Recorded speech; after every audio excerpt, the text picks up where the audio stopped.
What's going on, guys? It's your boy Fano here, and in this CSGO video, I'm going to share with you the best cheap CSGO knives that you can currently get in 2020. To start things off, here we have a flip knife blue steel field tested, which you can currently get for around $118 on the Steam market. I decided to go with field tested because it looks just as good as a factory new. It has this sort of ghastly appearance, if you will, and that's a good thing, by the way. However, guys, this is probably one of the most expensive knives that you'll find in this video, so don't be alarmed if the $120 price tag scared you a little bit, and you can probably find this skin for cheaper on third-party websites. But we're gonna move on right ahead to the Shadow Daggers Damascus Steel Field Tested. You can currently get this skin for only $78.40, and it is really nice in the field tested condition. Like the previous knife, you don't have to go with factory new. The factory new version is just brighter. There are no noticeable differences between the two skins. And most of you guys probably will not be playing on high shaders and high graphics, so it probably won't be this shiny, and it'll look really nice and mysterious and that really nice pattern to it. And I think the Damascus Steel is a pretty underrated knife skin in CSGO. And to top it all off, it's even on the Shadow Daggers, which makes it even more cryptic. However, here we have a gut knife Brightwater field tested. You can currently get this skin on the market for around $97, and it doesn't look too beat up, guys. In the field tested condition, you can browse the market and try to find one with a lower float, one that doesn't have that many scratches. Field tested condition will do you guys just fine. You don't have to go with anything higher, honestly, if you can find a decent float to it. There's just something about the Brightwater pattern on the gut knife that makes this skin look really nice in my opinion. Moving right along, here we have some Shadow Daggers, the ultraviolet field tested kind that is currently going for $91.39 on the Steam market. And these don't really show that much wear in the field tested condition. If you can try to find one with a low float, that's better. I'm a huge fan of the black and purple color combination. I think it looks really good. The ultraviolet is a really nice skin pattern that I really like on the mini knives, and I think the Shadow Daggers in particular look really good with it, so highly encourage you guys to check it out. And I think it is one of the best CSGO knives that you can get in 2020 for under $100.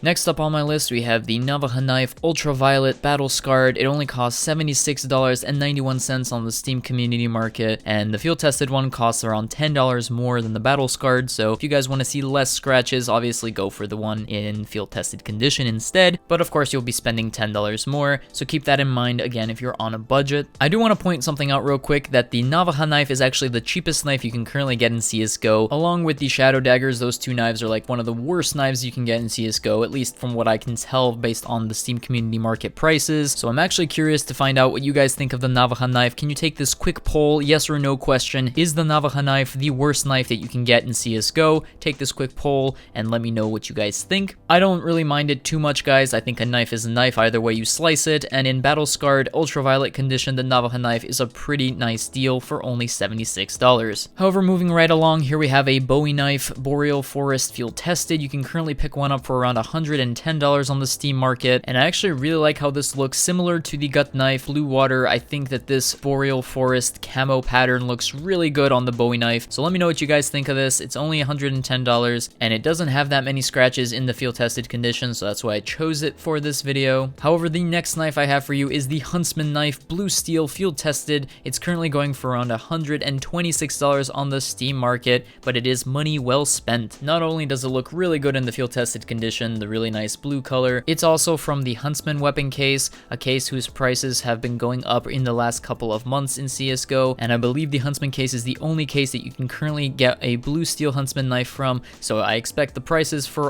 pretty much all the Huntsman knives to go up in the next couple of years, similar to what's going on with the butterfly knife, maybe not to the same degree. It has a pretty nice animation. A lot of people love the Huntsman knife. It is a fan favorite, if you will, and I also will try to pick one up in the next couple of months because I'll have no trouble selling it in the future. And yeah, it's definitely a knife worth considering, especially if you're looking for your first knife. The Huntsman blue steel field tested is a great first knife in my opinion. However, this next knife is a flip knife Knight field tested, which is currently going for around $118 on the Steam market. I recommend browsing the market or whatever website you guys use to buy your skins, taking a look at the floats. Try to find one with the lowest float possible, because the lower the float, the less scratches there will be on the play side. Knights look better when there are no scratches scratches, at least to the majority of CSGO players, including myself. Pretty much the shadow daggers, the Navaja knives, and the gut knives are your best bet in terms of a cheap CSGO knife that you can currently get in 2020. Battle scarred crimson web shadow daggers, you know, your stains, your urban masks, all of those knife finishes will look really good on a knife in my opinion, and it won't cost you too much money, so I think you should definitely consider them for your CSGO loadouts. But that's about all I had for this video, guys. Like and subscribe as always for future CSGO videos, so until next time, this is Fano, signing out.